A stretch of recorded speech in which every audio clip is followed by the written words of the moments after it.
Okay, and it looks like we're live. Okay, wait a second. Yep.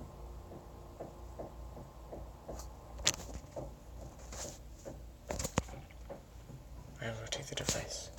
Is it only letting me? Okay, one second. I'm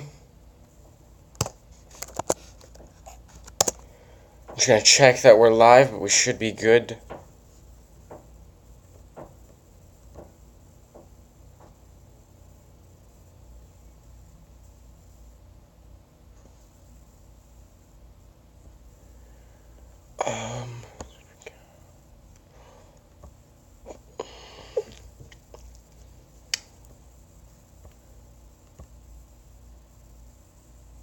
Okay. Creator Studio. Just bear with me, guys. Bear with me. Live streaming.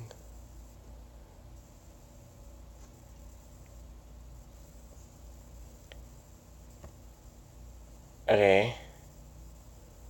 Pixel event live commentary.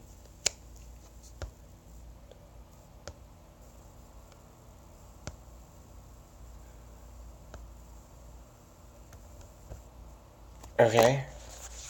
Does it work if I do this? Why? I got 1080p stream. That's pretty good. How many viewers? No one. That is okay.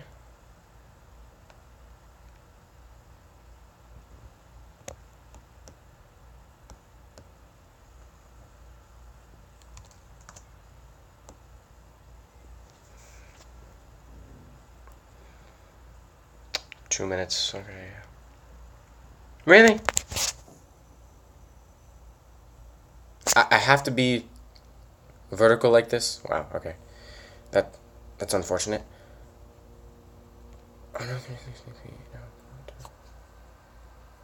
Okay, well, I guess I have to do it like this. Is there a way to prop up my phone? Yes, I'm on a phone. I'm in a hotel room in the Grand Cayman Islands. Water bottle? Water bottle will probably work. That'll work. Okay. So I suggest that you guys have the Google event open in a separate tab or something so you can hear that as well.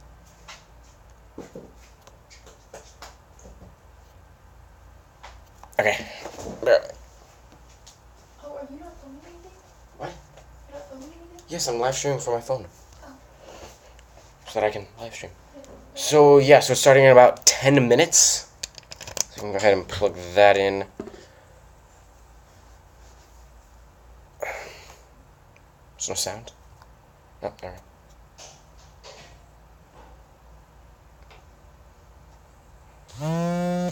Okay.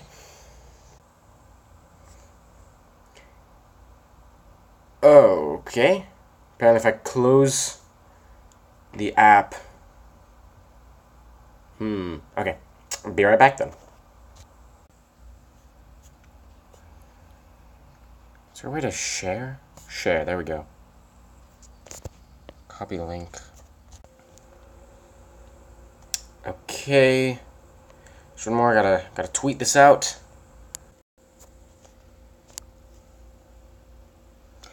Okay. We should be good now.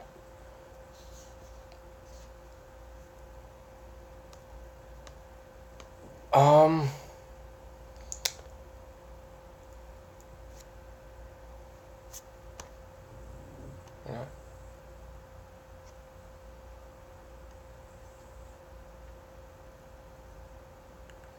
Okay, we got a good stream going. I don't know why, but for some reason I can't do a vertical.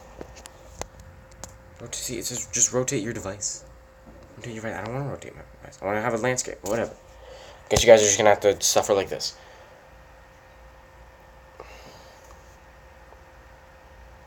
Hey, we got a viewer. So that's good. It's probably Stewie. So yeah, now we just wait for Google's event to start. Predictions. So we're supposed to see the new Pixel phones, Pixel 2 and Pixel 2 XL. The Pixel 2 is going to be very similar to last year's in terms of how it looks and stuff. except it's supposed to have stereo speakers now, and the edge squeeze thing that HTC had in their U11, I believe. Yes. So it's made by HTC.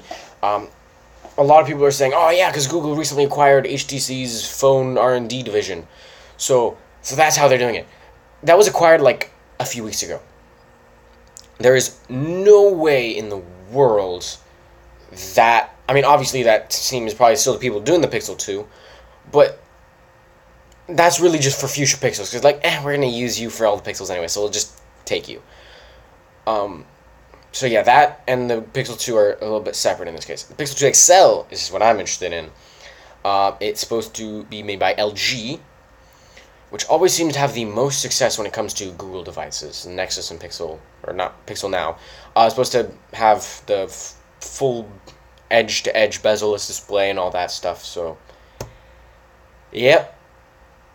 We're also supposed to see some new Google Home-related products, notably the Google Home Mini. I hope you never make another... Seb, now is not the time, okay? You can just shoo. Okay, what was I saying? Yeah, Google Home Mini is supposed to be a smaller, like, Echo Dot type competitor for $50, so that'll be interesting. I might get one. We'll see. You're only a viewer. Yes, I see that. I see that, Seb. And then what else? New Pixel Book. So a $1,000 Chromebook. I'm not sure if that's really worth it, but I guess we'll see. Stop talking. This is... I don't think you understand the point of a commentary, Seb. No one is here. Too bad. Too bad. It's still staying up on YouTube afterwards.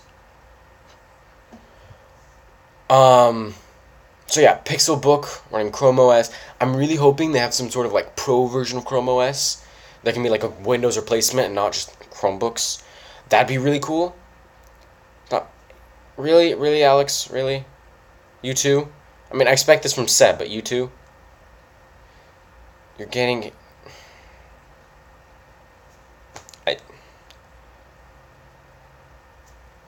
What? Is there any way to like clean? Whatever.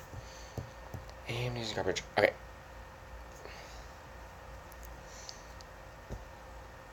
Alright. This isn't even about Andy, this is Google. Google can... That's just... Why?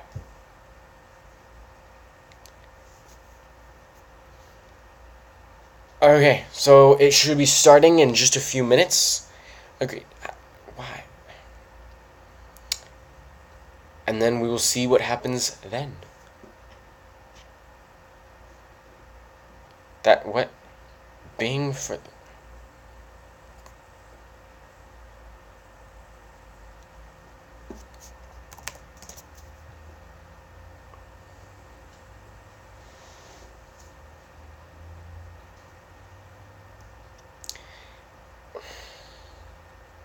Just gonna try to ignore them.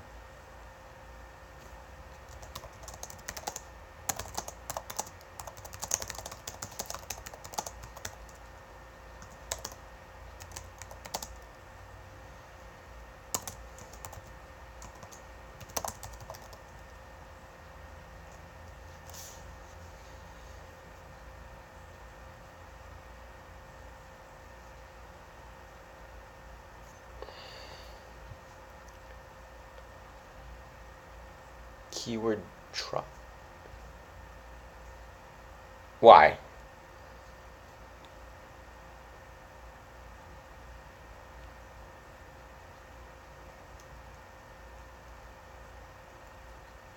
How was that? Dolphins are pretty cool, actually. Yeah. No. No, Seb.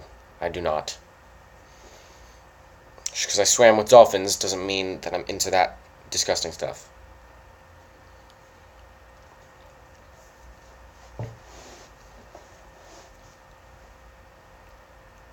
Can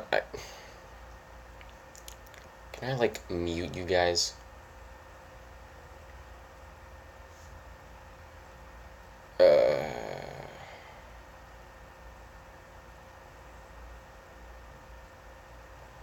Hehe, there we go.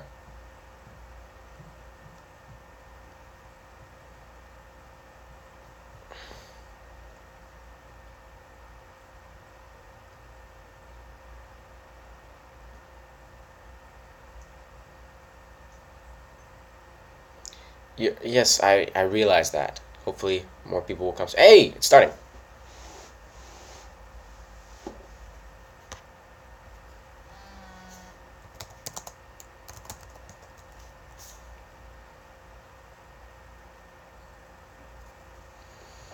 Okay, so they're showing just shots of the crowd. Oh yeah, we still got like a minute or so.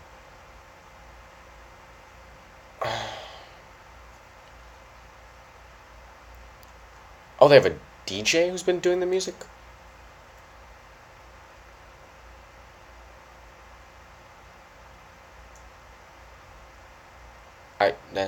Oh, they have two guys. I feel like I should probably know these people, but I don't. Oh well. Oh, the music's stopping. The animation is changing. DJ.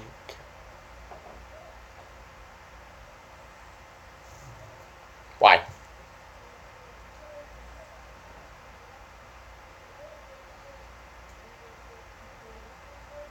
So, um, something's clearly about to happen.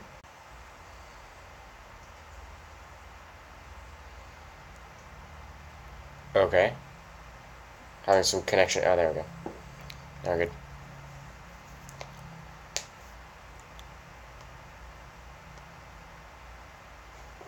Okay, so talking about AI stuff. I'm gonna shift from mobile to AI. I don't see why, but whatever.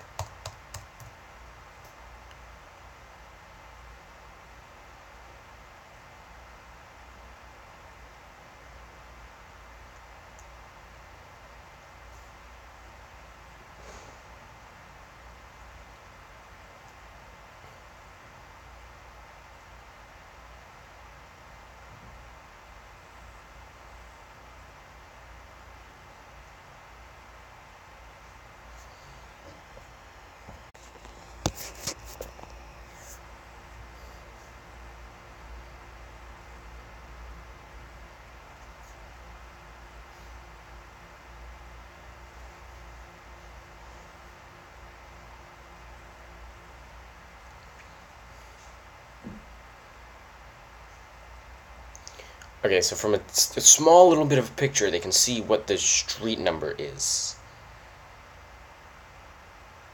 Using machine learning, they just kind of see that little bit, and they're like, yeah, that's street number 3.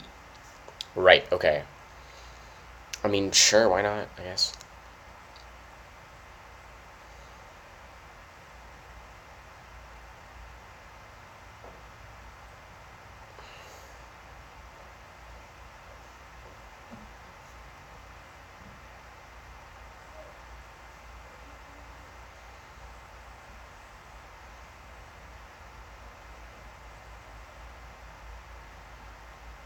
Talking about predictive parking difficulty in San Francisco using Google Maps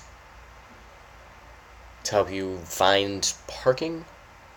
I mean, I get that this is just kind of an introduction to what their machine learning and AI stuff can do, but like, get to the good stuff, please. Google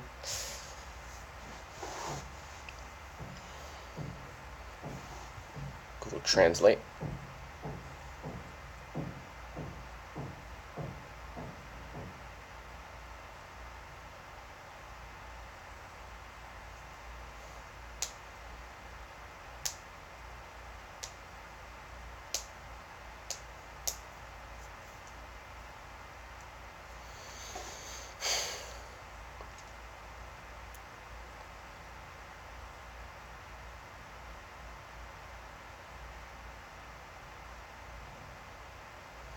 Something is really weird about this camera. It's like, it feels like it's like in water or some kind of perspective shifting. I don't know, it's weird.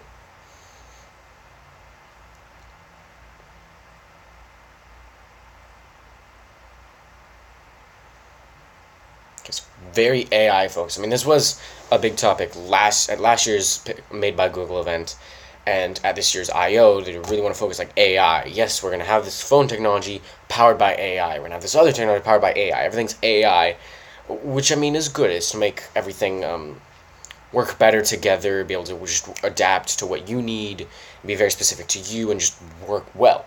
So that's nice. So that's definitely the approach they're taking, and it's just kind of repeating itself here.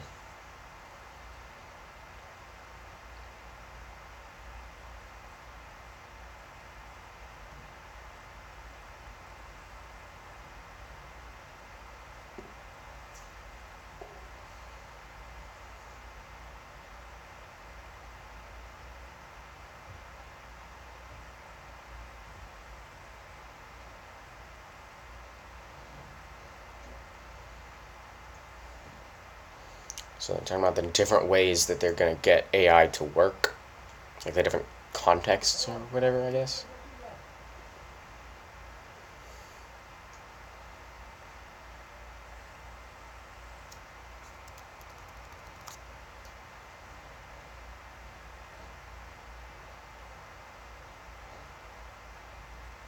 He's vegetarian? Yeah.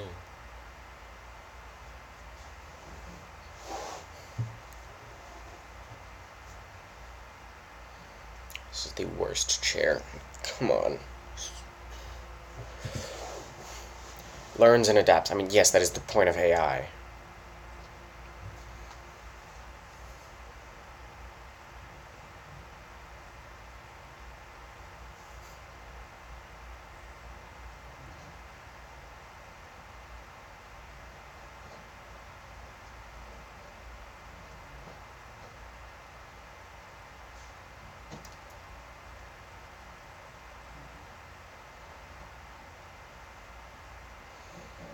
Okay, more about the fundamental changes that software needs to bring in order for AI to become the focus of our lives.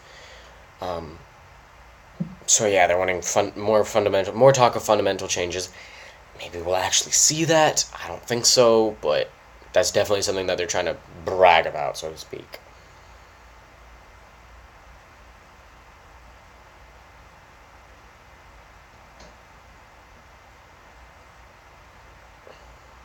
It's actually a cool feature that I've been using a lot, that telling you when you need to start driving to work.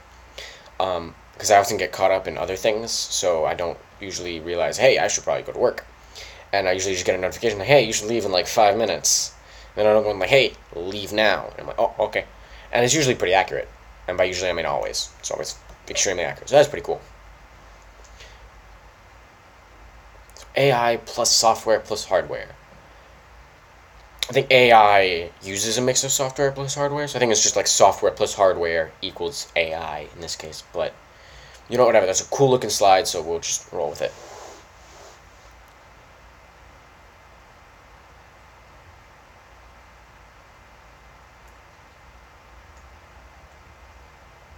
So we're talking about their machine learning models, AutoML, which they talked about at I/O.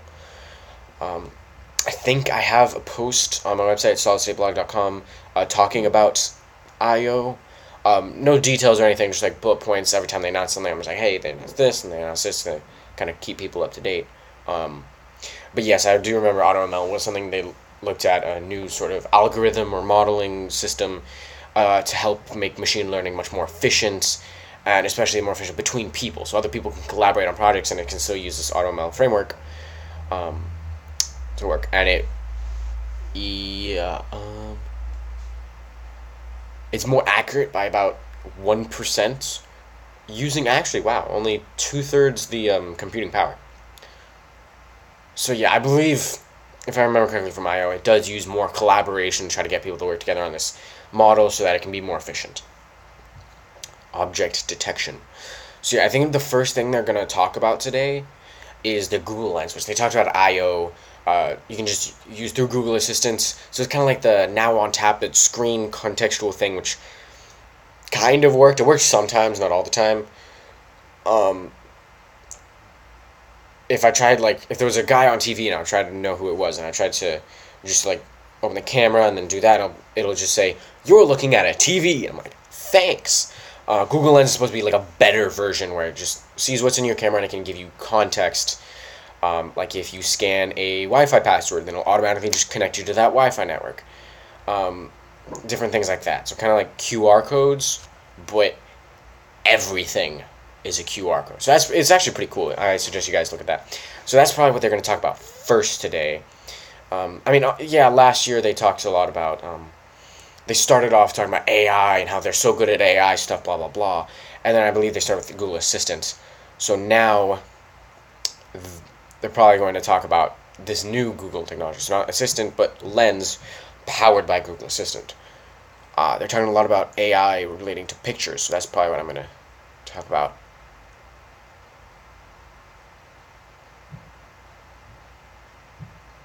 I mean, I guess, yeah, so two people who don't speak the same language having a conversation through Google Translate is doable.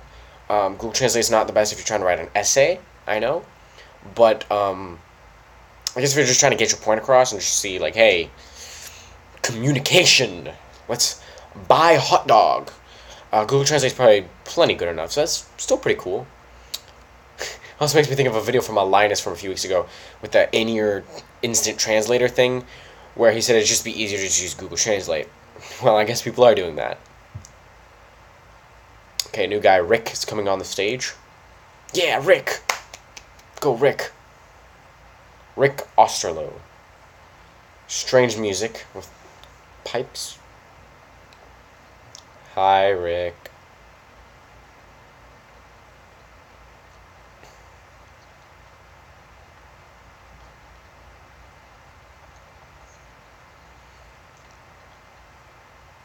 He pointed out Verizon specifically, and Verizon was the exclusive carrier of the Pixel last year, but we also see some tweets that might be hinting at T-Mobile carrying it this year, so we'll have to see.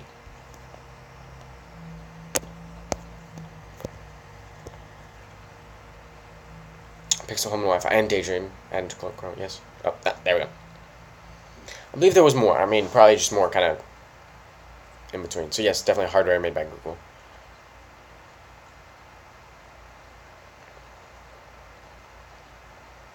Bigger team. I mean, you're Google.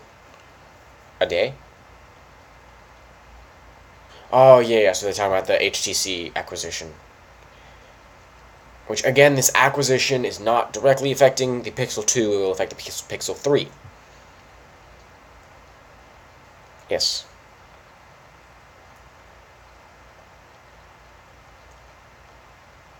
I mean, yeah, the Pixel was like kind of the biggest deal from last year.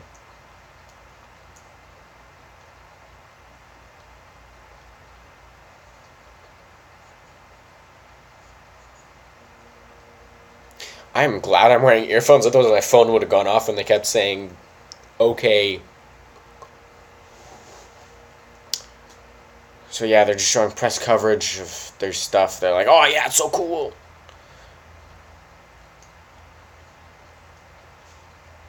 Yeah, sick as hell, dude.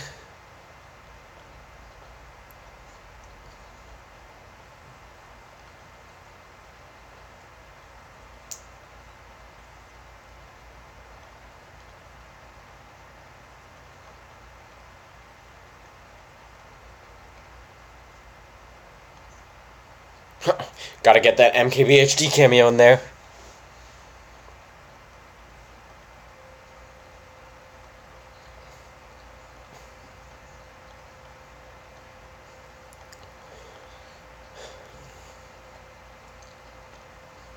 This actually reminds me of an interesting point. I saw an article like, hey, why buy a Pixel? It's not really exclusive. A lot of the features that are Pixel exclusives, a lot of like the software stuff will usually come to other launchers like Nova Launcher pretty quickly. All the O stuff is already in Nova Launcher, I think. And other things like Google Assistant, very quickly, like within a month, came to other phones. I know I got it in almost immediately, I believe. Yeah. So yeah. Okay, now they're gonna announce it. 55 million Chromecast and Chromecast built-in devices, so... I mean, yeah, there are only two big mesh routers. There's the giant Netgear one, and there's the Google Mesh one, and obviously people are gonna recognize Google, so Google. 100 million unique Google Assistant answers added. I mean... really, anytime someone asks a question, it's most likely going to be unique. because it's built on AI and not just learning this has this reply and this has this reply, etc. So, just saying.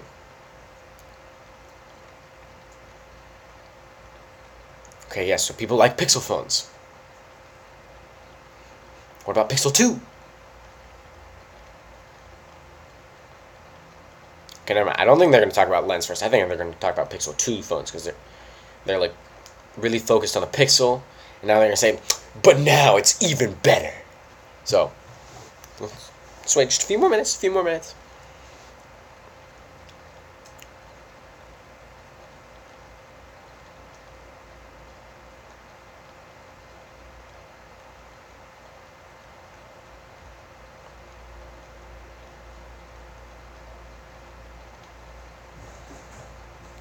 Ooh. This is funny. I'm actually going to work on a video about this afternoon, talking about phones all being pretty much the same. They're all got great displays, they're fast, they got great battery life, no bezels, and they're all the same design, same performance, same everything.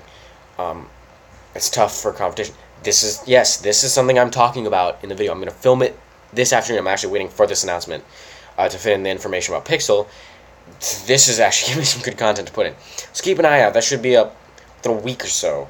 Hopefully, cross fingers. But I'm going to try to film that this afternoon in a nice beach setting in the Grand Caymans if it stops raining. Hopefully it stops raining. So now he's going to talk about how the Pixel 2 is definitely different because of AI. Okay, this is something I'm not really going to agree with. So their phones are going to stand out because of their AI stuff that if you wait a little bit will come to all other Android phones. Great. No, it didn't, really. It just had a good camera and give you unlimited photo space on Google Photos, so.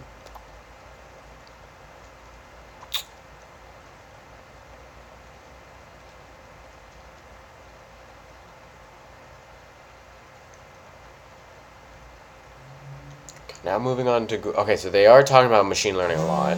Now they're moving on to Google Event Lightroom. Oh, okay, so of course Linus has to beat me to that. Whatever. I'm still gonna talk. I'm still gonna go.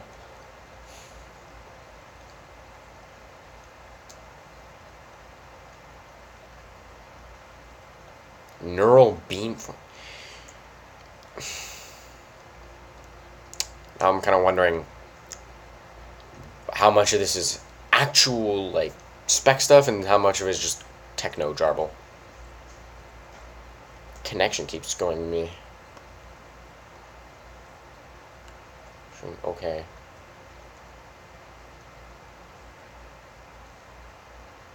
I mean, I don't know what to tell you, man.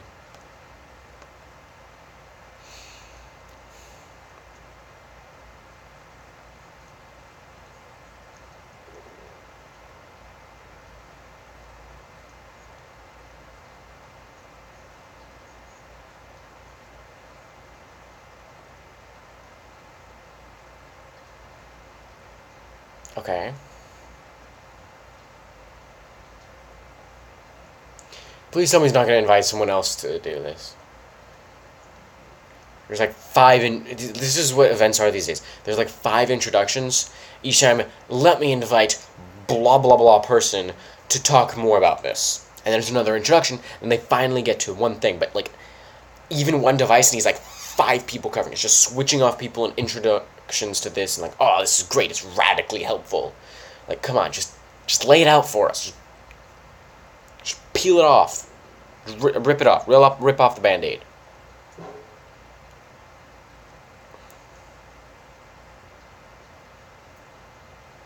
Yes, yes, I'm kidding.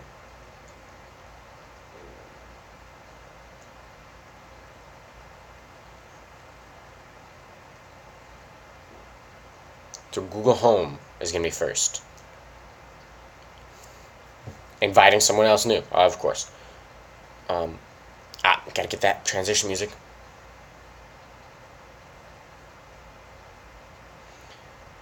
So Rishi Chandra, whatever, is gonna talk about Google Home now.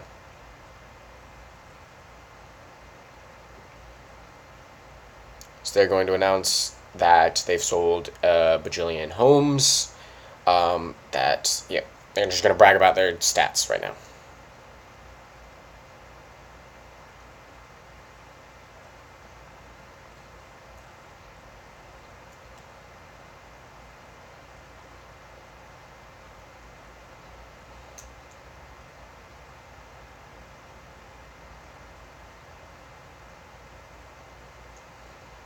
So they're launching Japan soon, and they got more countries added, so it's natural.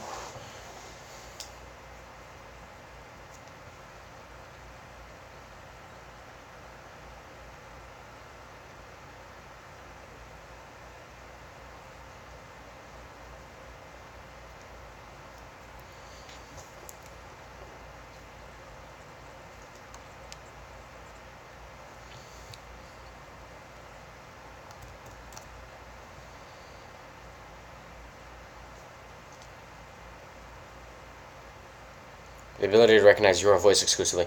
I don't think that's new. I think Google has had that for quite a while.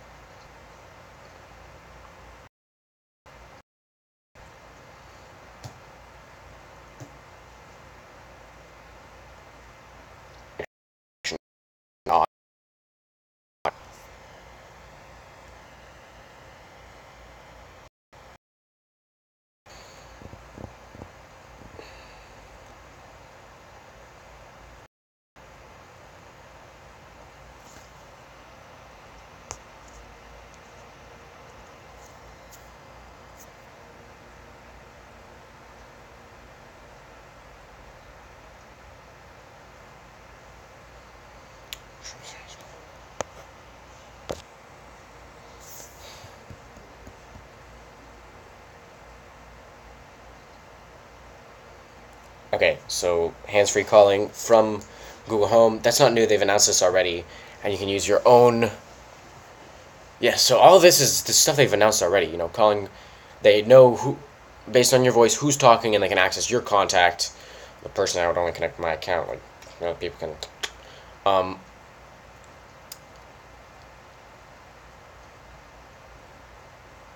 Okay, yeah. So essentially, they just recognize your voice, see who's talking, use your phone, make a call.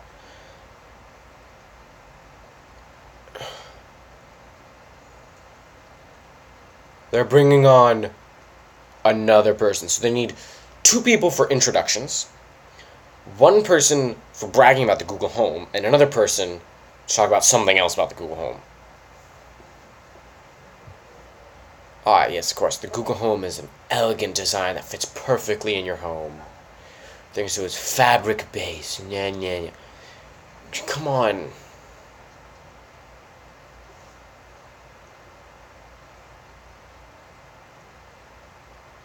Ooh. Shots fired on Amazon. Pieces of black plastic. You know, it's funny. My house actually has an Echo, the original Echo tall tower thing, in our kitchen, and then a Fire TV stick upstairs in the media room. Yeah, my parents are very Alexa based. I think it's mostly just because they came first, and we use Amazon a lot with Prime stuff. Um, I have been constantly telling them like, hey, Google Home is better. But whatever.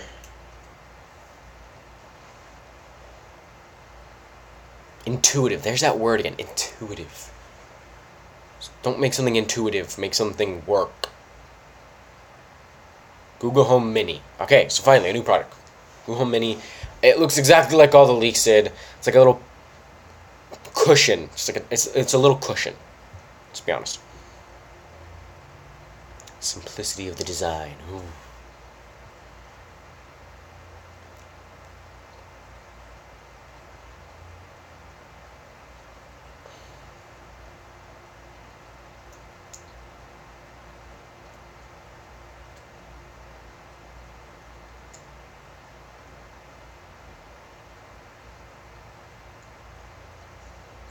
It's about aesthetics. It is. Right, okay. Sure.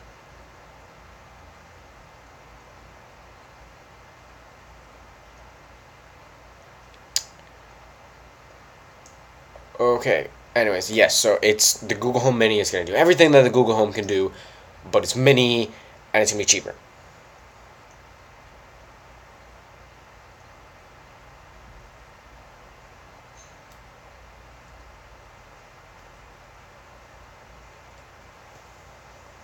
So you can use tap gestures to change volume, pause, like music controls and stuff. Um,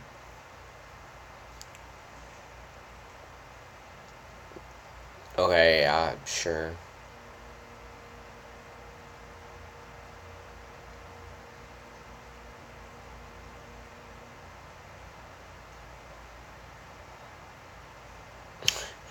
You can connect it to any Chromecast device if you want to spread out that sound. So you have charcoal, coral, which is red, chalk, which is gray, and charcoal, which is black. So you got red, gray, and black. I'd go for the black one. Matte black, all the things.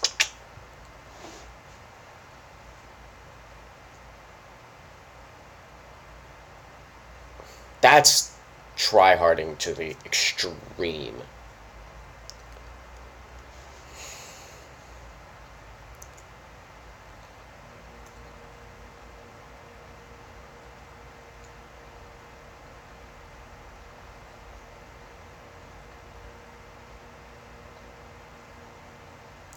It's $50, and it's available October 19th. I might get one for Black Friday. I don't know. We'll see. So yes, pre-order today, available in stores October 19th. Yeah, so um yeah, so this is definitely an Echo Dot competitor. It's that small, it's just not as good. It doesn't have as good sound as the big thing, but it's significantly cheaper. Honestly, I don't really see the point of these other ones because the sound is quite honestly going to be the same in my probably. This one is smaller, so you can tuck away in better places, and it's a lot cheaper. So it's got all the same, exactly the same functionality as the $130 Google Home, but for only $50.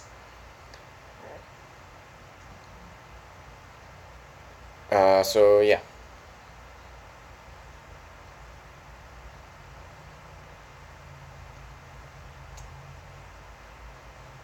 So yes, so it's definitely banking on the fact that it can tell who you are.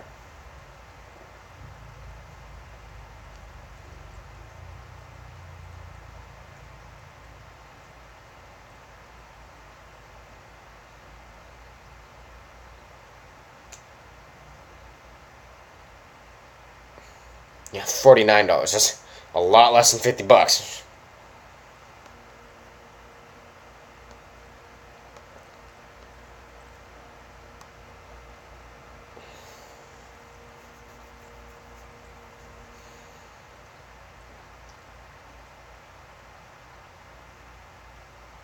Okay, so that's it. The Google Home Mini. That's the first thing we got.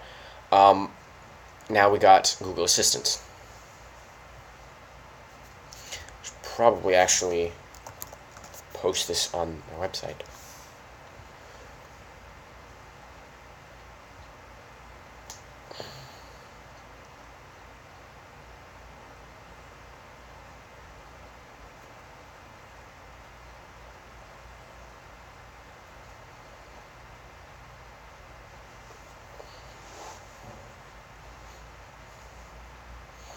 Okay, so you can set like routines and stuff now. I thought you could do this already, and worst case, you could just use IFTTT. But yeah, you can just say things like, "Hey Google, good morning," and then it can do things like give you a weather report, news, and turn on the lights, and blah blah blah.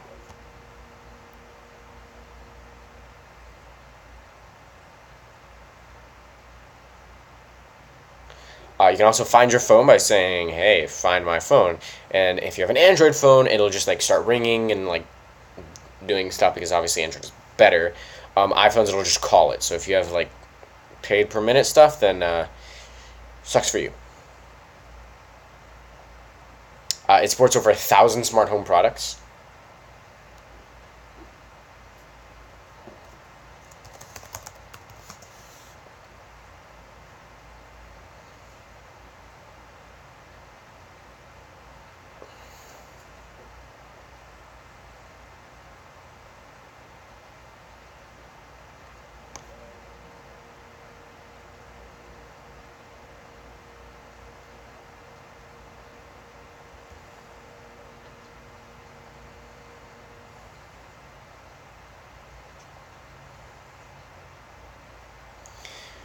Reimagining it.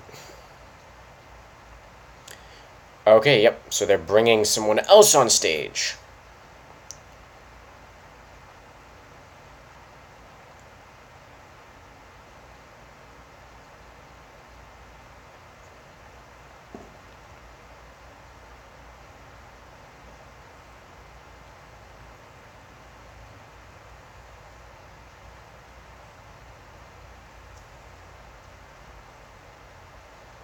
Yes, Nest has new products that they've announced, and they're going to remind you about it.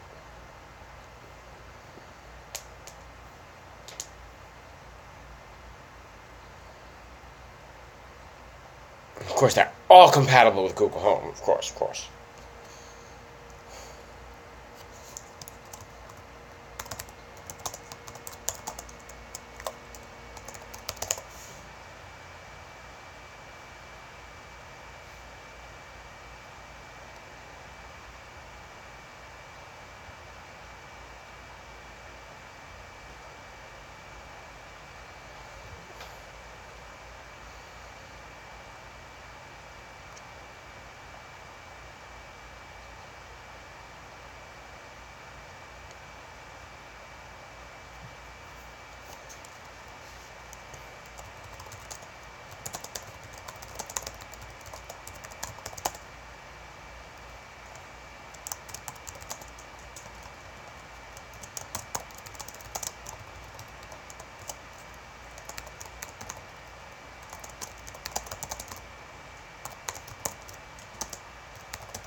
The peace of mind, yes, of course.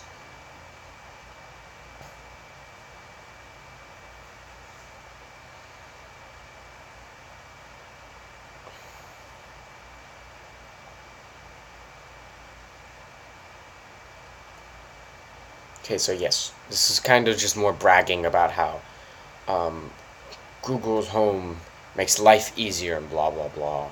We've got connected to a bajillion devices and stuff. So yes, yeah, it's really cool that they can do all of this, but we know we want to see the new hardware. Please. Yep, Richie's back. He's going to introduce someone else. So she just said, Richie's going to talk about Google Assistant. No, he's going to brag, say it's easier, and then invite someone else to talk about someone.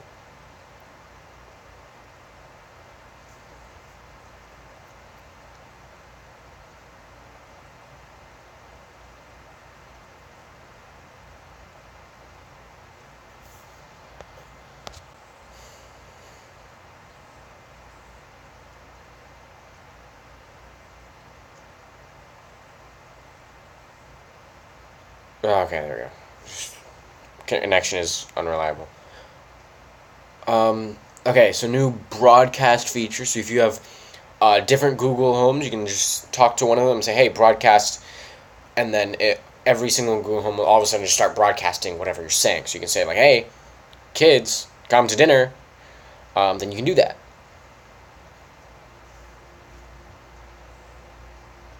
See, what I think would be best for this is if you get that Shield, the NVIDIA Shield, what they talked about at CES. We actually have a video about that you should go check out.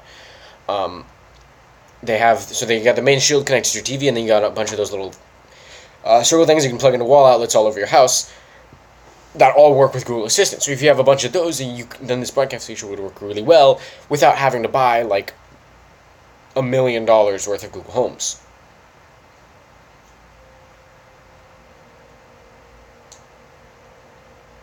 Okay, so now it's more accurate with kids and their jarbled speech.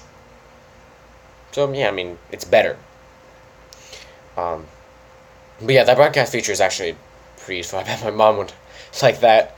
If only we all had echoes.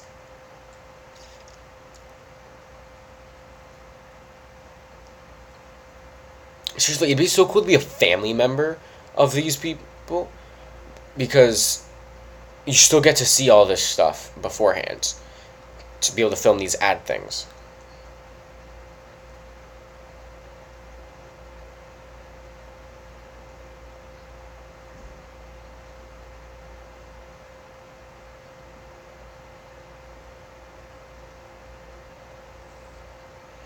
Kids having fun, therefore the product is good, please buy it.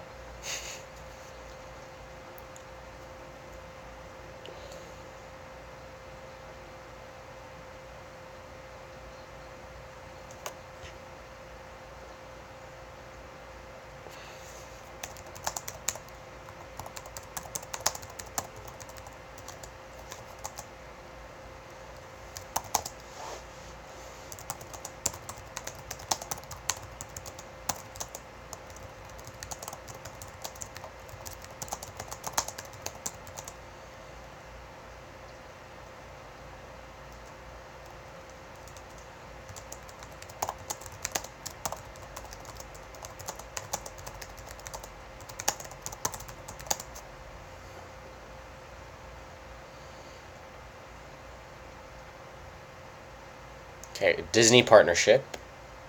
And they did kind of hint that. They said the Mickey Mouse thing in that ad. Star Wars, ew.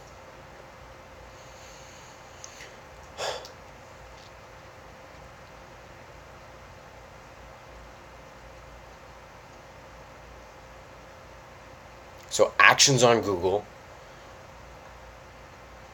Oh, that's interesting. So that's more people can make their own like skills kind of thing. To be used on Google Home without going through the Google channel developer stuff. It's just an easy thing. You can kind of publish your own thing. Oop. New announcement, new announcement.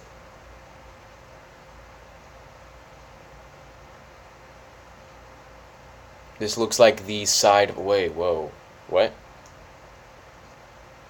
A big speaker thing? So they've got like a big, like, pro kind of speaker which has the same design as the traditional Google Home.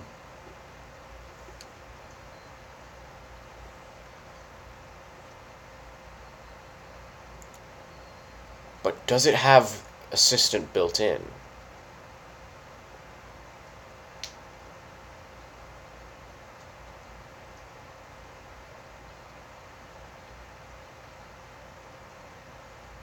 Okay, so another Google Home product. Wow.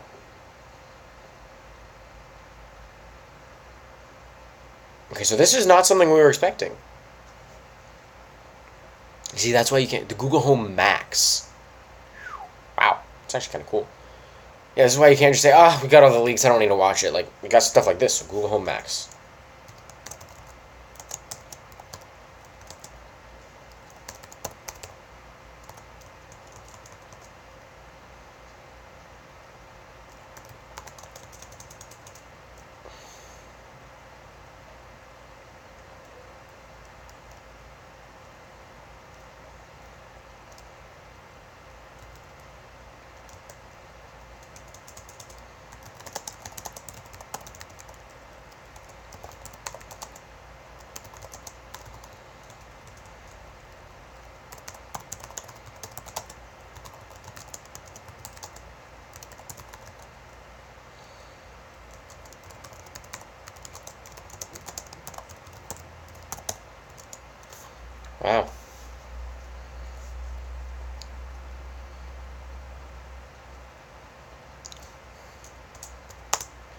So what is the price tag on this thing?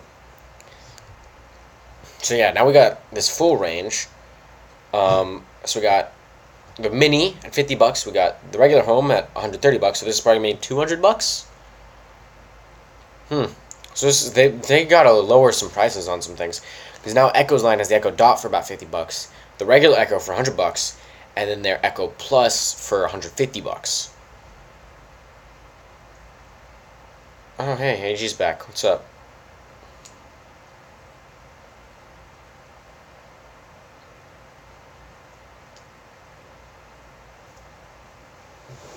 And Seb's also back. Joy.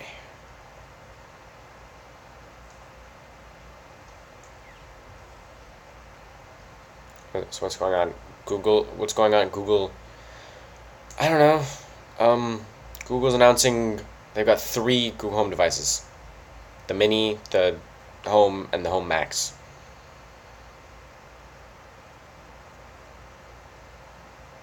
So smart sound.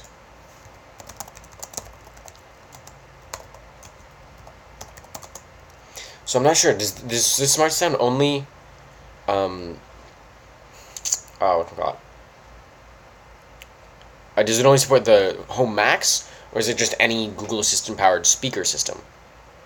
Hey Gio, what's up?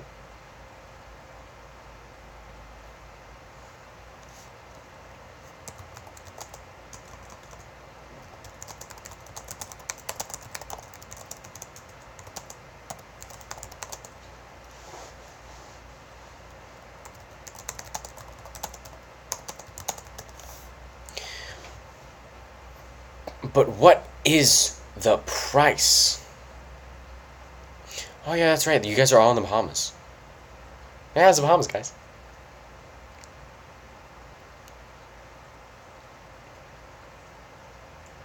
Guess the price. I already guessed the prices like right before you came on, but I'm guessing around $200.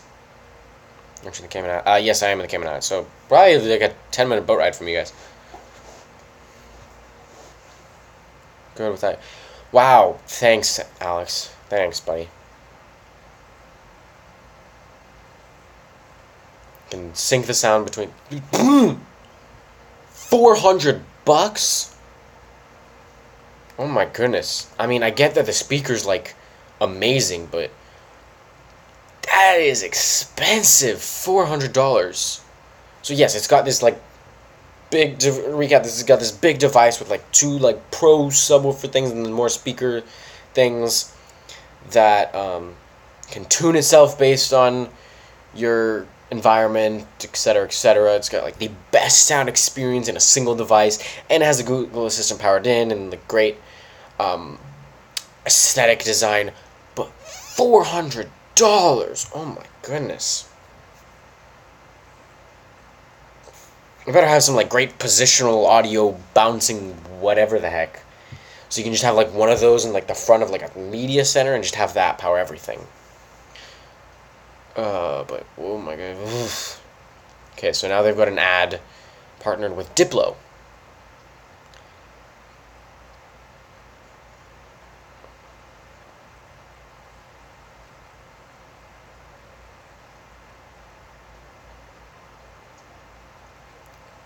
Not responding.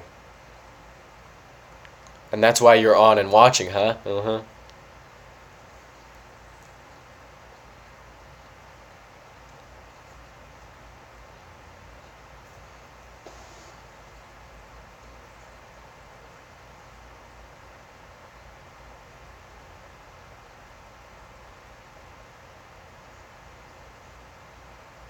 So one thing I like that's different here with the Google Home and Google Home Mini, when you get the black one, the base and stuff is still white, but this one it's fully matte black, but it's still $400. So don't admit. I mean, you guys don't really count as viewers. Let's be honest. You're not really engaged or even interested in this content. So just saying.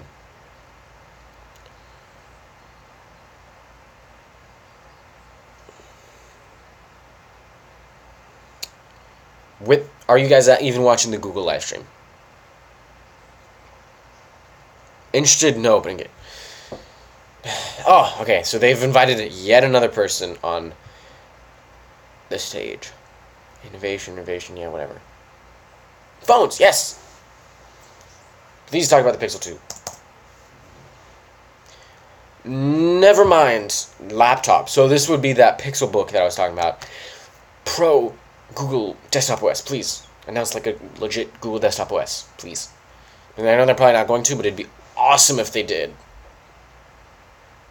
Actually, if they did, they would announce that probably at Google I/O. I mean, people did talk last year. People predicted that they were going to talk about the Andromeda OS, which was a mix of Chrome and Android that was meant for like a pro desktop experience or something like that. That never happened, and then that got dropped. And now people are saying Microsoft is making Andromeda.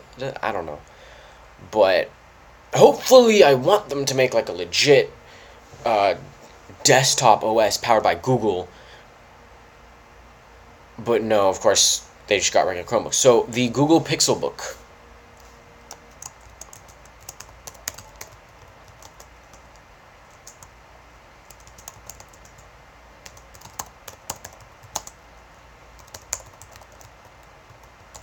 So it's the flagship Chromebook. It looks like it's convertible.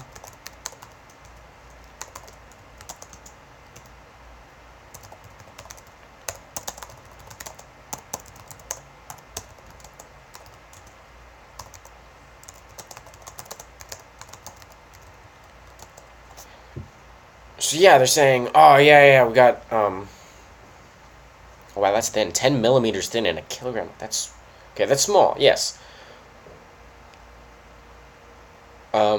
So yeah, they're saying, oh yeah, we got Google Assistant, the first ever in a Chromebook, but like, that's gonna come in all of the other Chromebooks, just like the Play Store did, or in most Chromebooks. A lot of Chromebooks are gonna have it.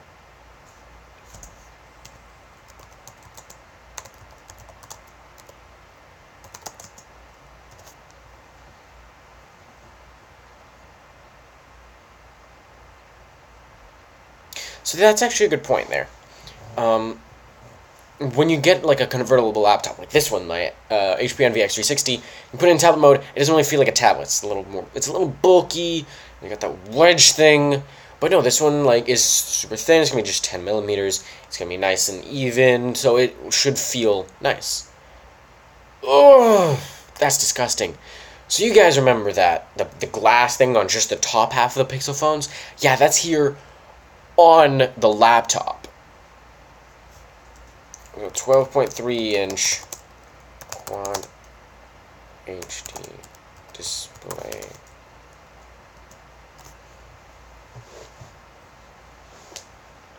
Backlit keyboard. Okay, yeah, so again, it's gonna be $1,000, which is honestly not worth for just a Chromebook.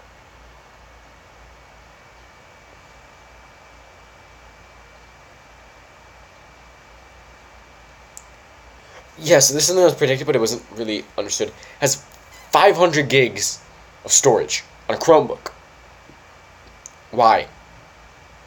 Why do you need that?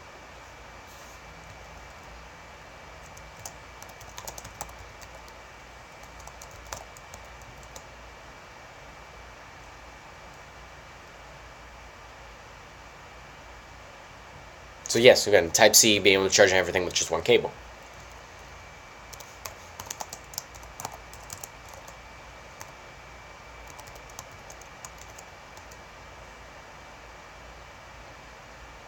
So it automatically pairs if you have a Pixel phone, and probably the same feature is going to come to all Chromebooks and just all Android phones, to instantly just connect to the same Wi-Fi network and stuff like that.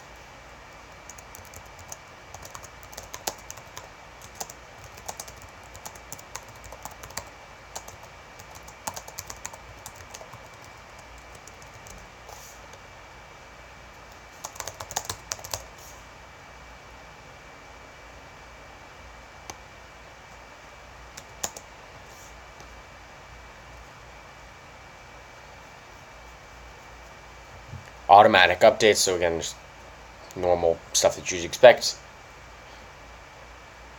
So I guess the storage is because everything on Google Drive is backed up locally. Okay.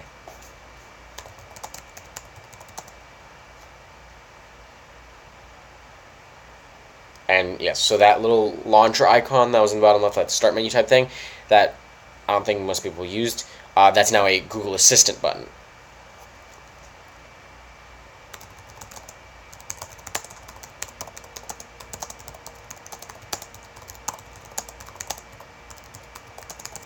So yes, so Chromebooks are definitely becoming a lot more powerful and a lot more versatile, and you can actually do stuff online. It's not just Google Chrome on a laptop and that's it.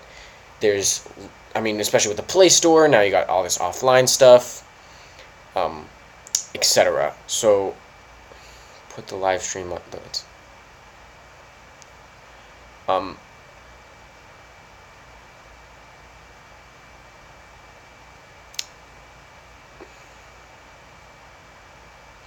so they've got a new key.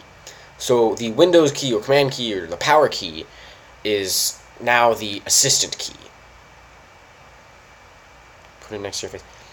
That's okay. There's a reason I'm not streaming with the live stream on the screen, because I'm not going to steal their content. That's their content. You want to watch their event, you watch.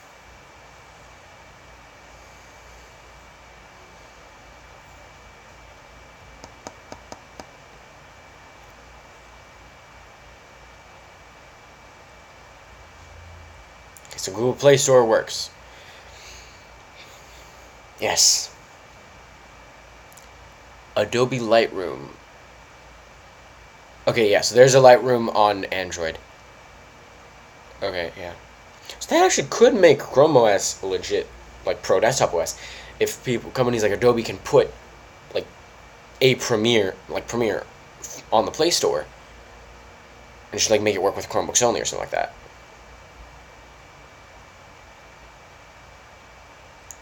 Snapchat is finally going to come to Chromebooks in like a specifically tailored way so you can use it on the laptop. So that's a first.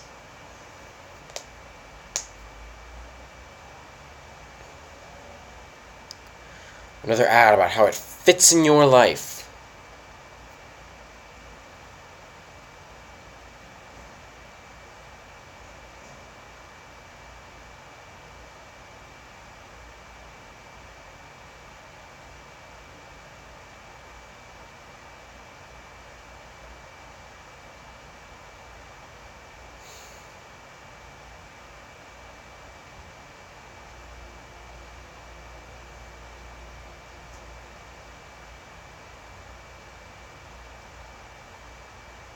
Still weird. That glass thing at the top is still super weird. Ugh.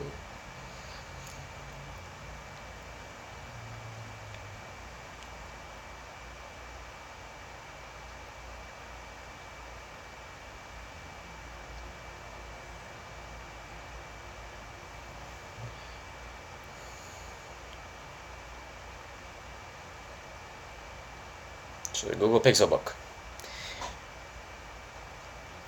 Price tag? Probably way too much. Hmm? Yeah.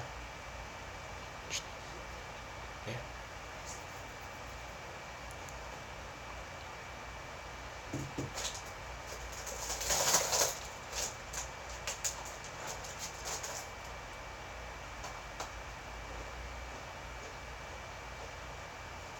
Three configurations. So yeah, it's just spec options. $1,000 for the base model. That is, for a regular laptop, a bit overpriced. And for a Chromebook, that's just even worse.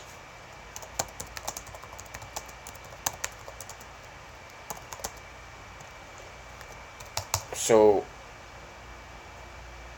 I'm already going to tell you, not worth it. $1,000 for a dual-core i5, 8 gigs of RAM, and 120 gigs of RAM.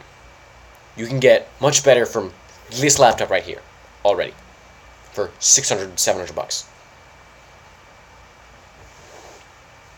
So,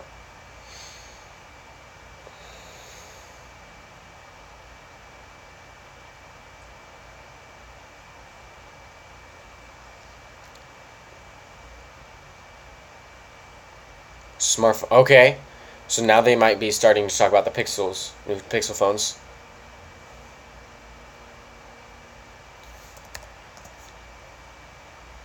Oh, gotta get that custom DJ music, of course.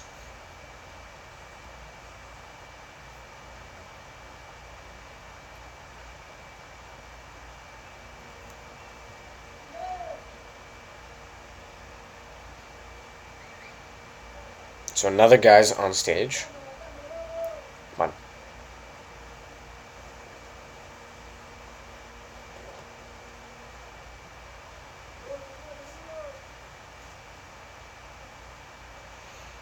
Pixel phones, Pixel phones.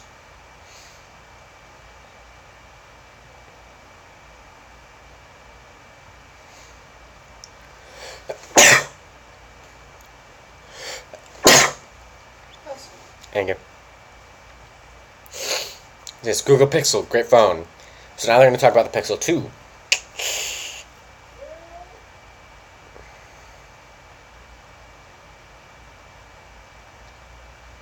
Ah, so the Pixel 2.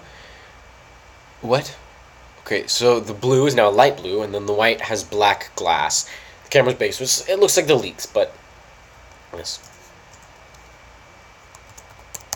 So the 5-inch, just regular Pixel 2 is going to be the same, and then 6-inch is for the XL.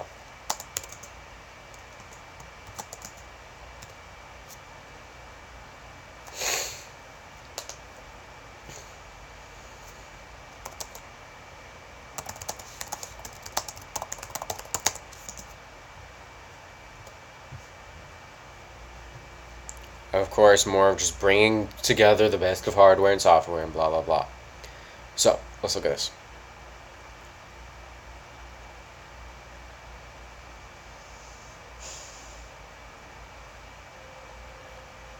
And yes, so the white has that black glass and then a red button on the side. I'm not sure what that's for, but that's strange.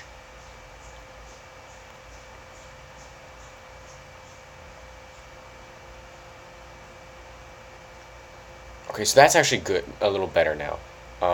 Previously it was just like this weird slab of glass on the back. Now it actually curves with the body on the top, so it's more like a sectional thing. Cool if they can make that, like, disconnects and a battery comes out, but whatever.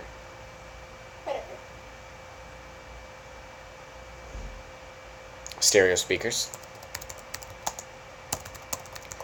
Which actually we had back on the Nexus line, but then got rid of with Pixel line, much to everyone's disappointment. But they're back, and that's nice.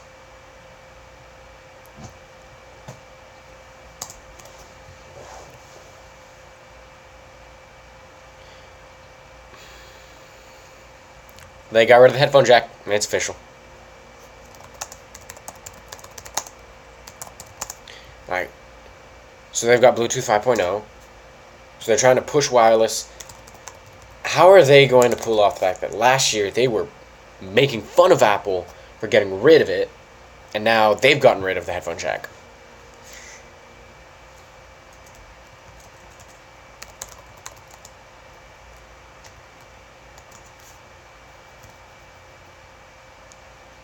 Again, better screen. Yeah. Oof. So I think it's time to accept it, guys. The headphone jack's dead. It's gonna be a surprise now if any phones come out that still have it. So, rip. Okay, this is weird. Now the pictures they're showing has white with white glass. Okay.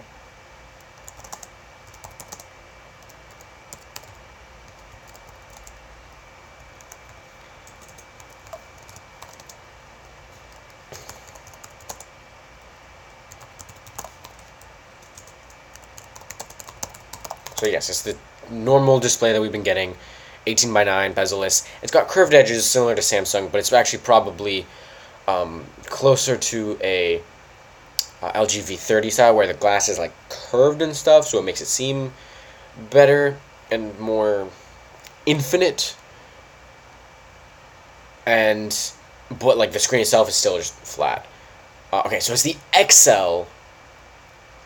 The XL has black on black or white with black. The regular has the light blue, black, and white.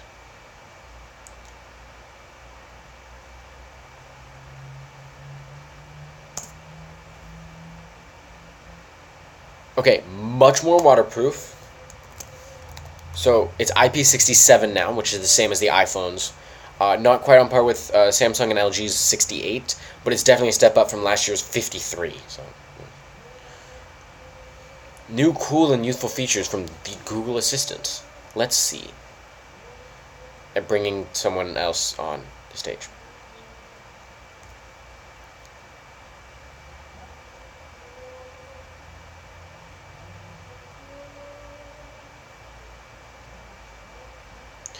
Okay, so now they're going to talk about UI changes.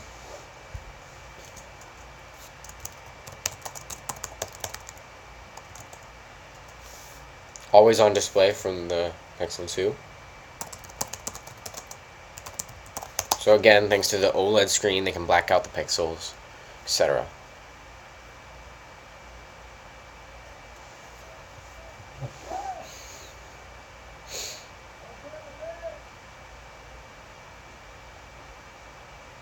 And it has now playing on the always on display.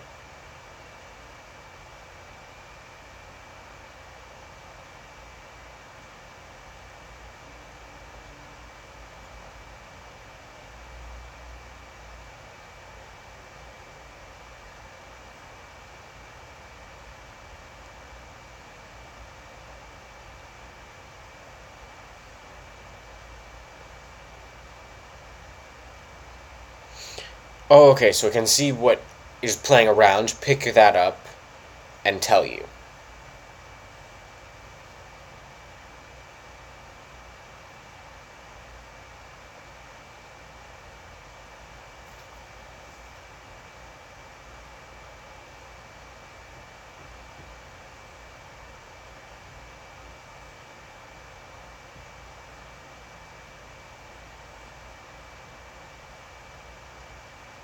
Okay, so yes, so that rumor that the Google search bar was moving under the dock is correct. So you've got your navigation icons, then the Google search bar, which is a full bar again, and then your dock icons, and the rest of it, and then you've got that widget on top that says like calendar stuff and then weather, stuff like that.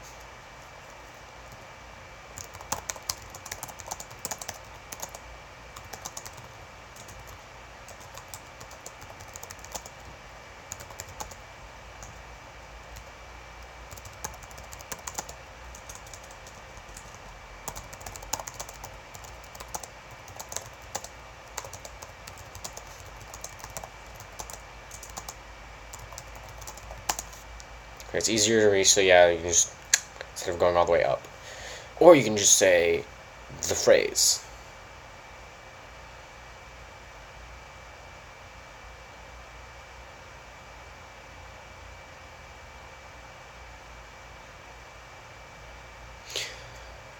Okay, so this is something new, or I think it's new. They're making it sound like it's new. You can use this search bar to also search through to find apps and stuff and contacts.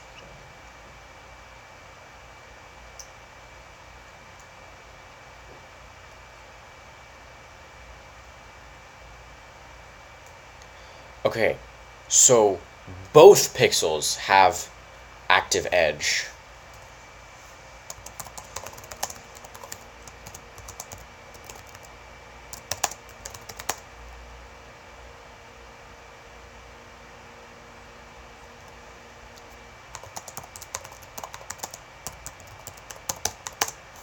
So you just squeeze the phone, Assistant pops up instead of having to say the phrase every time. So yeah, that's true. I'm sure the pressing and holding the home button will still work, but now you just get to just squeeze it and you're good to go. So that's nice.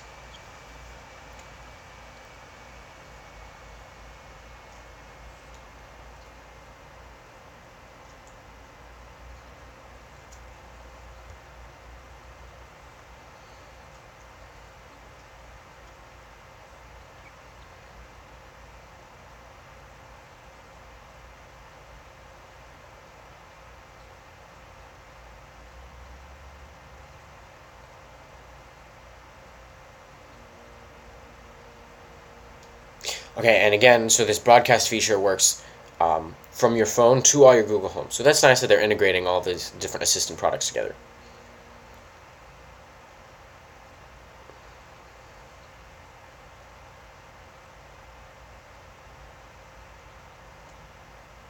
They still haven't talked about Google Lens, and that was a big deal. That's the thing that, in a way, I'm most excited about because that's the one that I can get my hands on the first.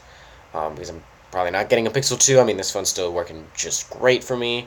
Um, not planning on getting a home device, so or the $1,000 Chromebook, 12-inch Chromebook at that. So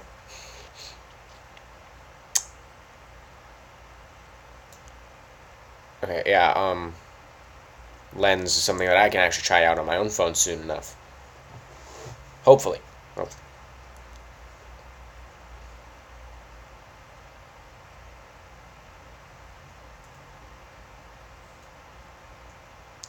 Okay, so then we're talking about this routine stuff. So you can say, "Hey, let's go home," and it'll automatically start your like driving playlist, adjust for your car volume, send a text to your spouse saying, "Hey, I'm on my way home," and yeah, I guess it doesn't activate maps because you should probably know how to get home. So again, they're highlighting Android Oreo features. Nothing new.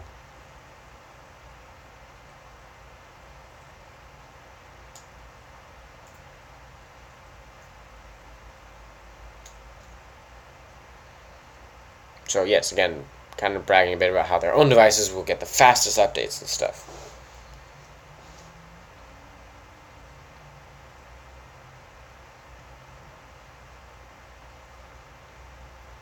Okay, so another person going to talk about Pixel 2.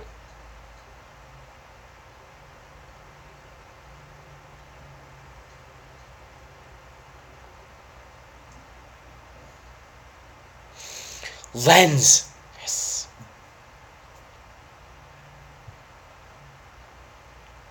Lens, yes.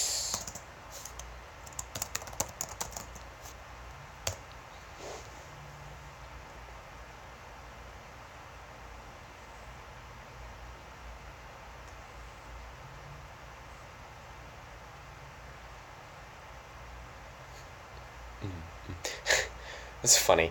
I predicted that Lens would be first, and now it's the last. Or maybe not the last. Maybe not the last, but looking at the time, it's probably last.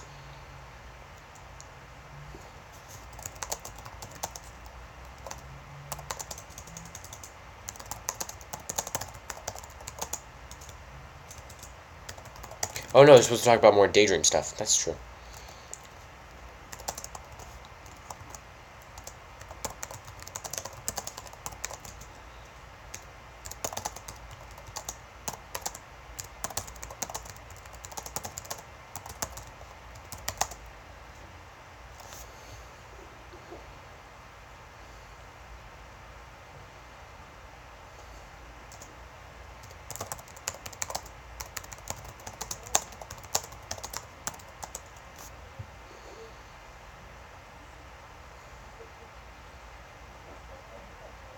So they're showing off Lens. There's nothing new here. They're just saying, yes, it's finally coming to the Pixel, so Lens is coming. So they announced all these features and stuff at I/O earlier this year, and now if you get a Pixel 2, and probably also a regular Pixel very soon, and then all other Android phones later, but still pretty soon, you'll get the Google Lens.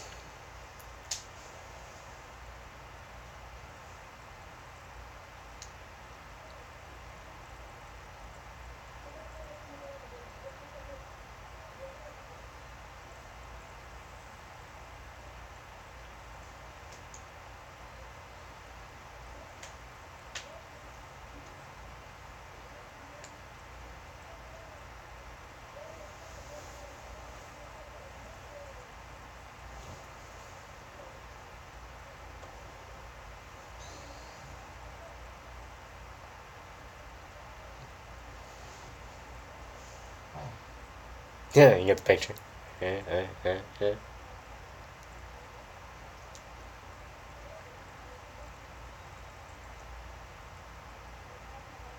Is it a dog or a blueberry muffin?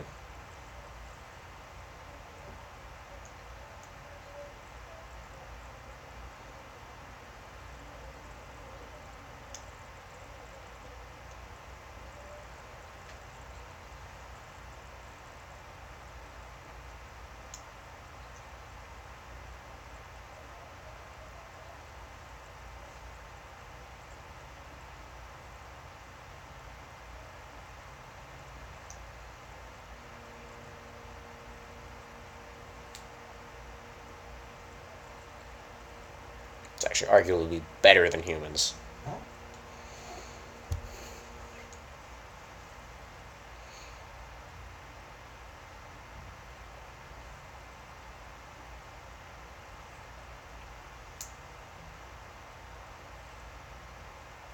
So yes, Pixel 2 will have all the features right away. Regular Pixel, you'll first start in Google Photos. You can see Lens. You can look at different photos you already have to analyze them.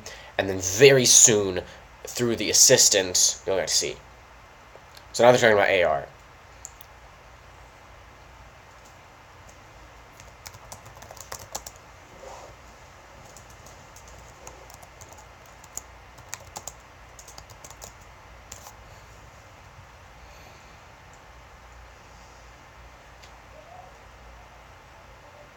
Okay, so again, they're just showing off stuff that they've already shown with AR Core.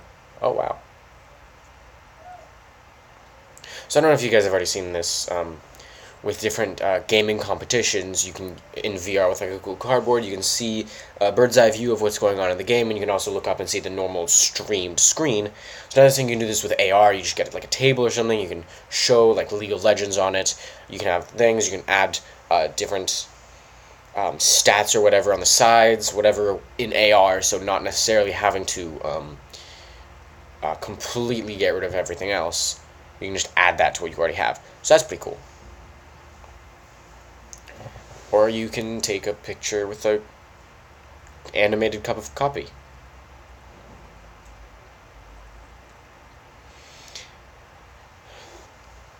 Stranger Things.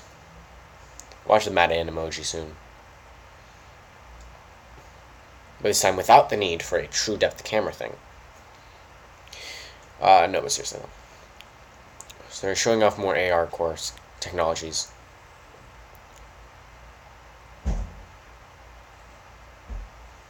It's a very shaky camera.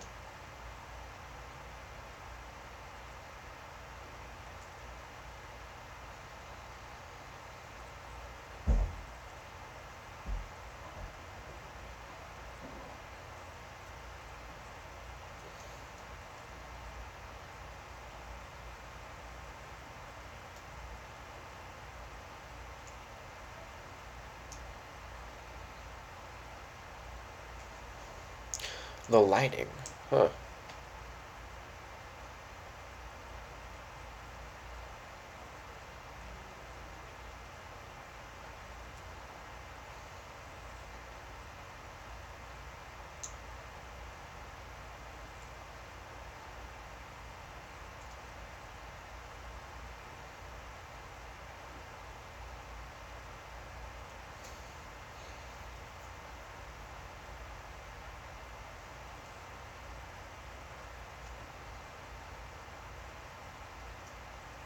And now the other character's gone. So yeah, more cool stuff. I mean, I guess they do have to kind of focus on this because Apple's event, they focus on their AR kit, where you can have a dinosaur walking across a basketball court. And so now they're like, oh yeah, you can be in Stranger Things.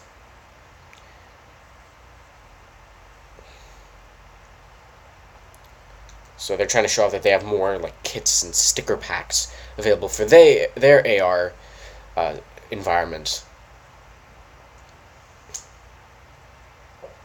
Okay, and again, the Pixel camera is specially calibrated, so it's a good camera. Is essentially what they're saying, or trying to say. Sorry.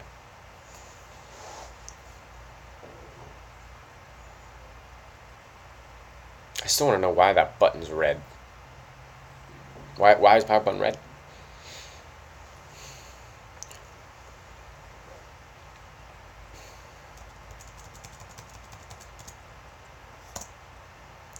And then another guy's coming back to talk about the cameras and the pixels.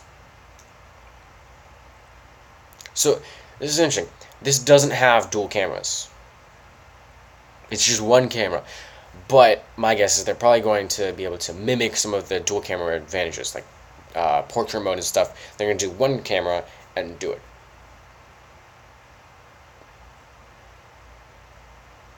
I wonder what would happen if a Pixel phone had dual cameras. It'd be powerful. They probably have like full 3D images. You can just walk around and stuff like that.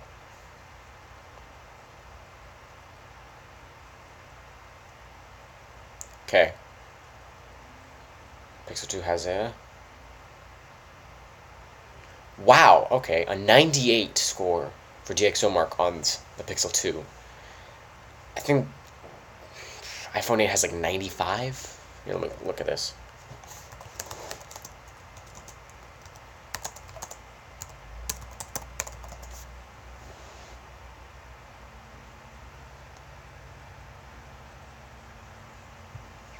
So the Note 8 and the iPhone 8 have tied in their DxOMark rating. And what is that? 94. So the iPhone 8 and Note 8 each have a 94, and the Pixel 2 has a 98. So it's going to be, at this point, like, DSLRs are not really that needed for a photographer. If you want to be like a pro photographer, you could easily just grab a Pixel 2 and have these amazing, just true life pictures. They have added optical image stabilization on top of their existing superior electrical image stabilization. I mean, if you guys remember last year, they didn't have any OIS, but with their EIS, it had... There you go. Portrait mode with only one camera. So clearly their image processing is just vastly superior to anyone else, and now their sensors are also vastly superior to anyone else.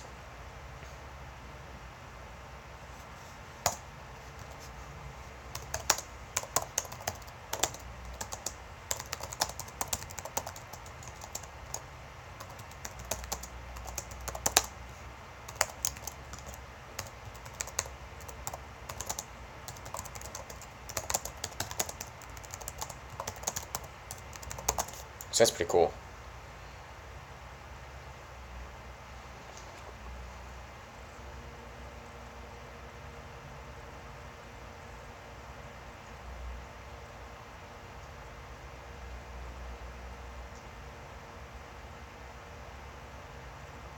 So people who thought the Pixel camera was amazing, they're going to be astounded. Wow. And it works on the selfie camera.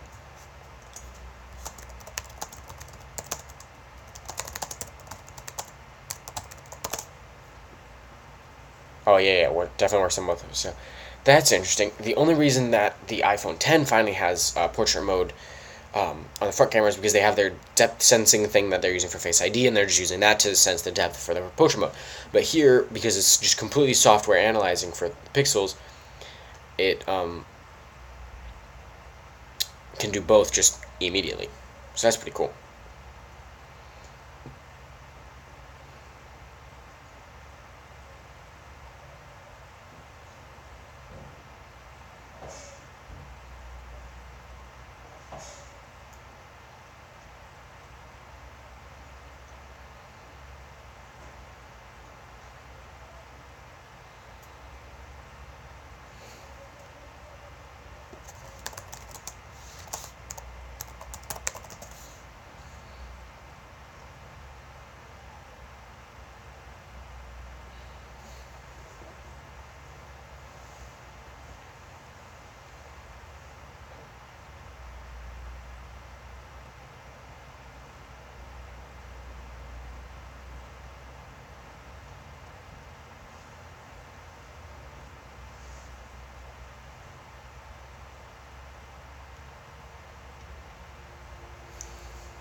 So again, just so that's interesting. A lot of the things you see with like, oh yes, this commercial was filmed on an iPhone or on a Galaxy S8, and it looks really cool. They usually have these like incredible contraptions with like steady rigs, lenses coming out. It's like incredible.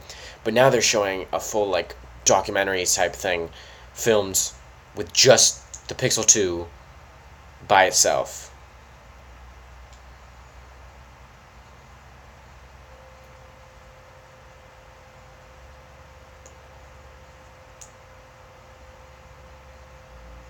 And it looks like a professionally made video, so that's, wow, that's incredible.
Okay, so again, Pixel, free unlimited storage on Google Photos.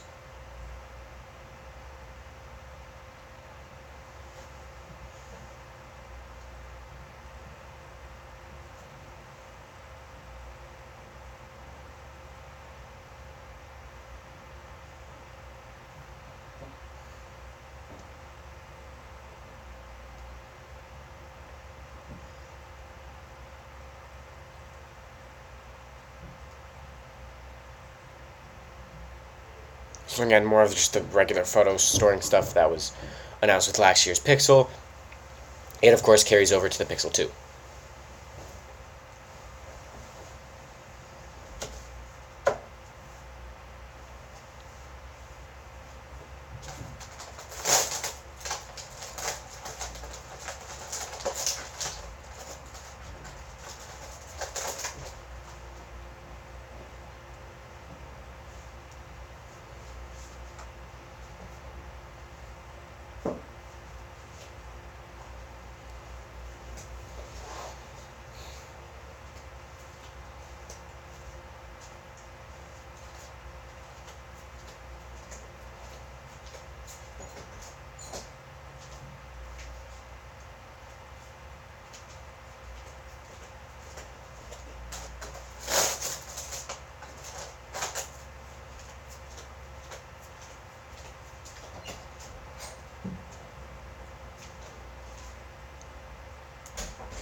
Get a little adapter so you can plug your iPhone into your Pixel to just transfer everything over.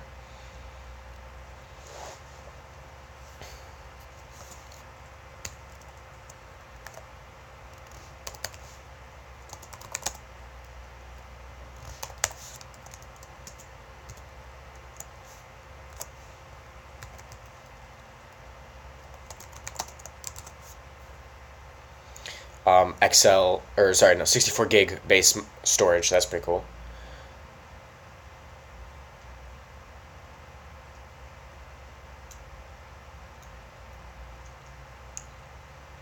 Impressive.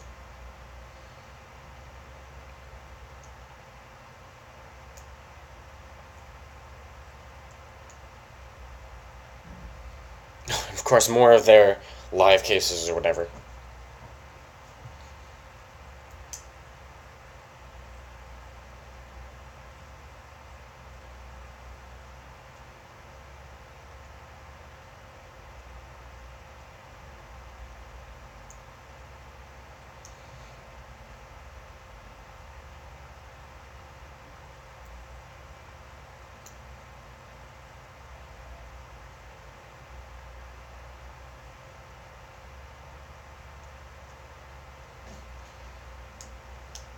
You get a free Google Home Mini. You get a free Google Home Mini if you purchase a Pixel 2. That's pretty cool.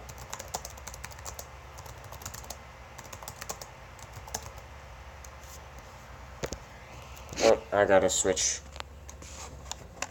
to charge my phone because apparently live streaming for like 2 hours takes up a lot of storage or battery. Try to leave it like that.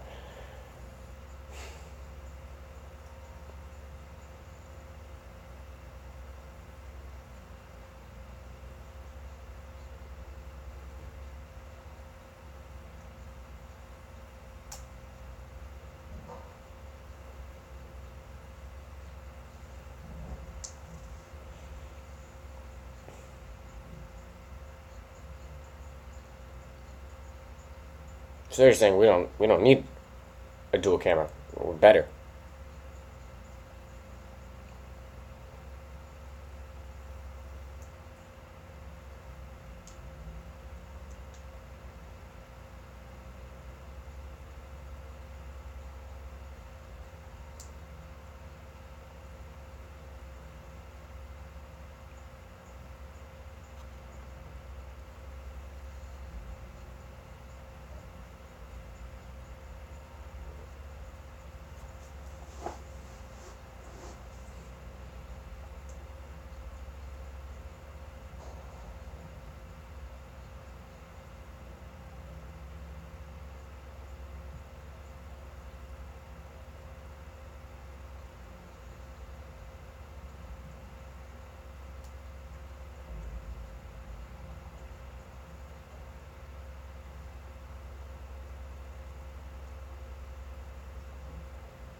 Okay, so now they're talking about some new products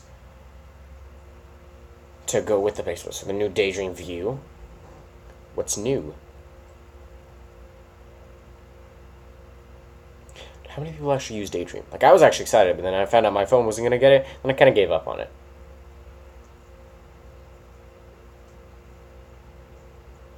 I'm not even going to really go. I mean, so it's got a bigger field of view, but that also depends on the phone. So I guess if you got the new Pixel 2 XL with the 6-inch screen, then yes, sure.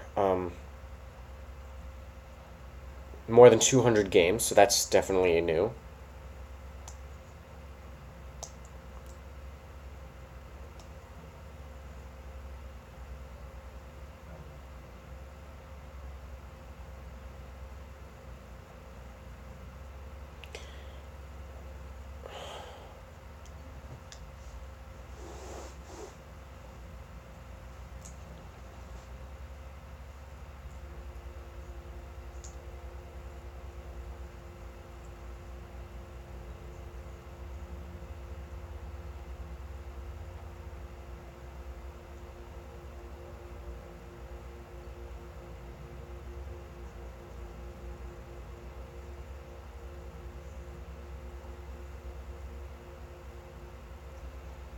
Oh, now because of stereo speakers, the sound will be even better.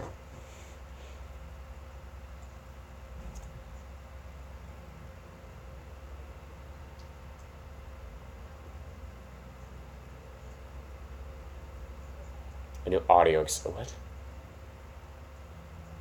Is it $400? It's a wireless headphones.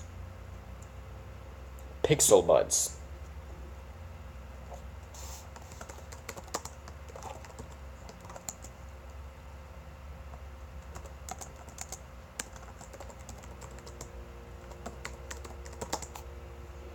It's gonna be another $150.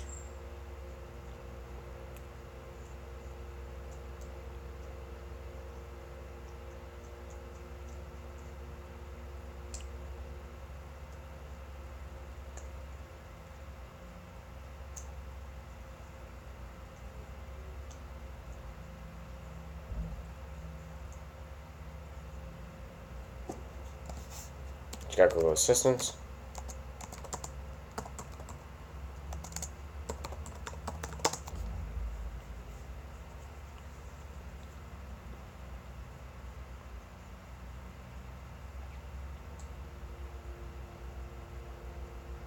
They're Google AirPods. Let's be honest, they're Google AirPods.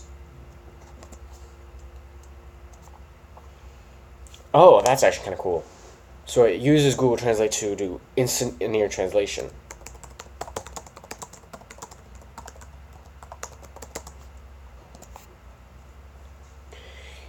Someone else's stage.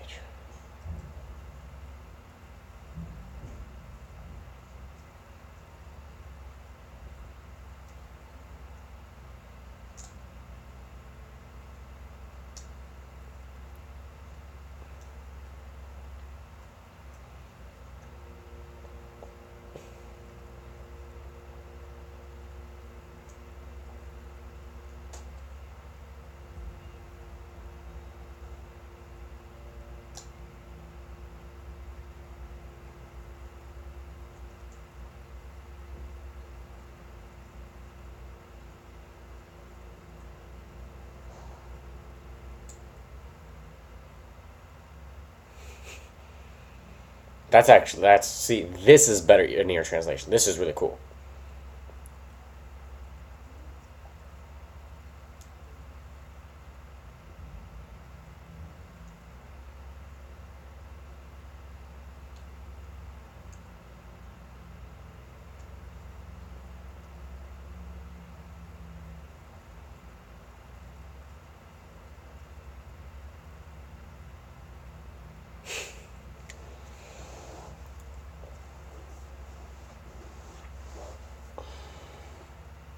Sounds like they're gonna announce more new stuff. That's pretty cool.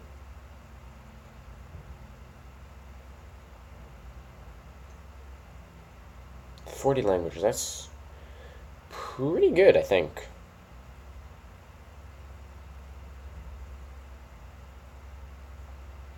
They look really weird. But I'm sure they're very comfortable, of course. And the charging case is fabric. Of course.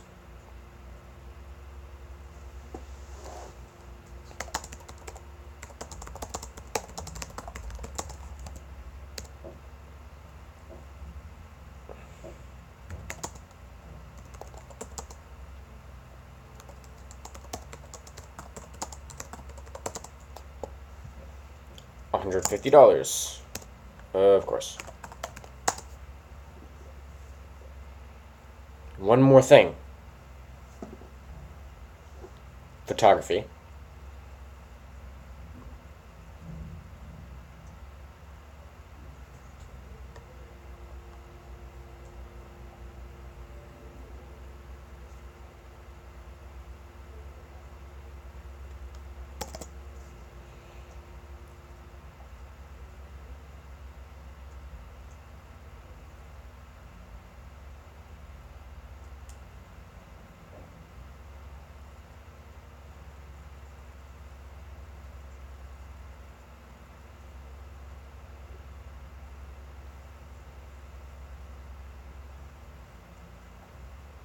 Wait. A new camera. Google Clips. Okay.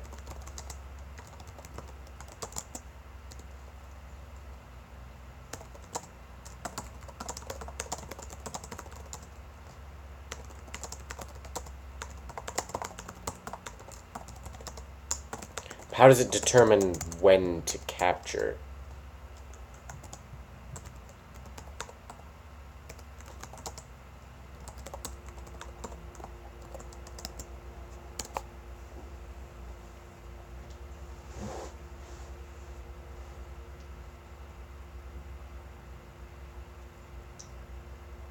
But how does it decide when to take a picture?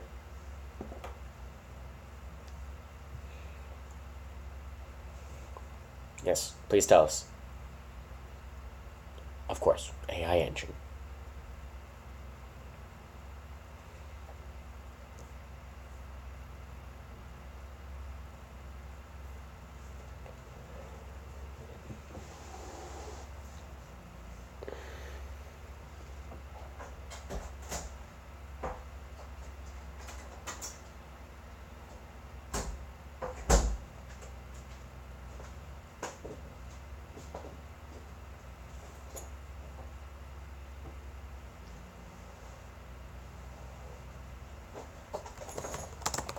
So that's it. It just uses AI to figure out when these moments you want to capture are.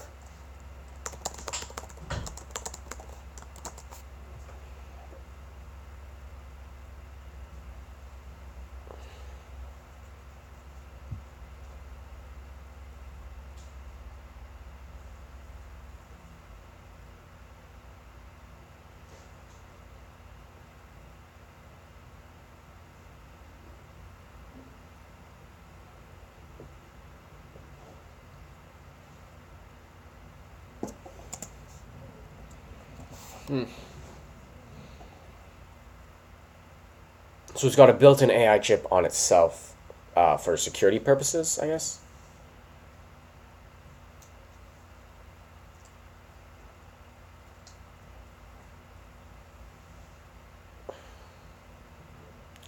This just seems really weird and unnecessary, and it's probably gonna be like another $150.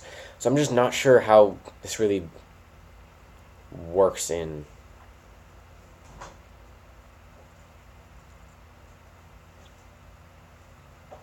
And there's problems spamming pictures, having like just automatic thinking, oh yes, these are spontaneous moments. 5 seconds later, oh yes, another spontaneous moment, and on until you have just 500 photos, just because you left your kids alone for an hour.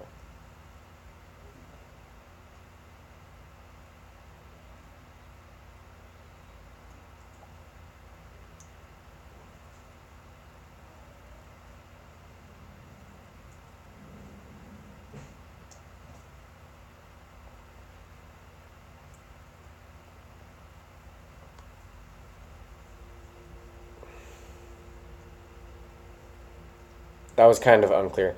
I have to see. I mean, I'm gonna try to see if I can do some testing in person with this. Figure it out. See, or we can just wait for other reviews. $250, of course. I just don't really think this is really needed for $250. I mean, you just get like regular security cameras in your house and just look through the feed if you want to find those moments or whatever.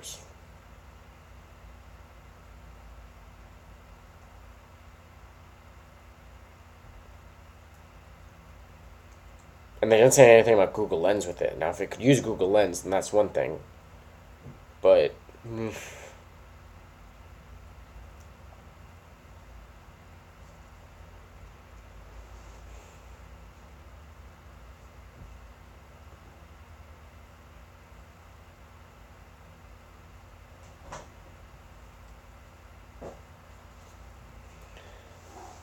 okay, so they're recapping now. We got two new Google Home things, the new Pixel phones, Pixelbook laptop.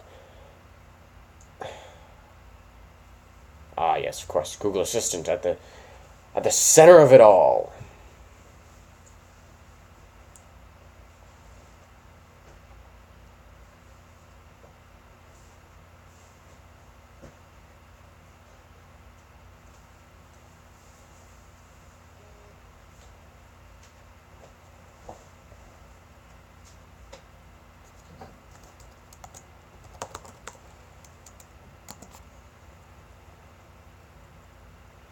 So yeah, that's about it for the new products. Let's see if they announce anything else or something.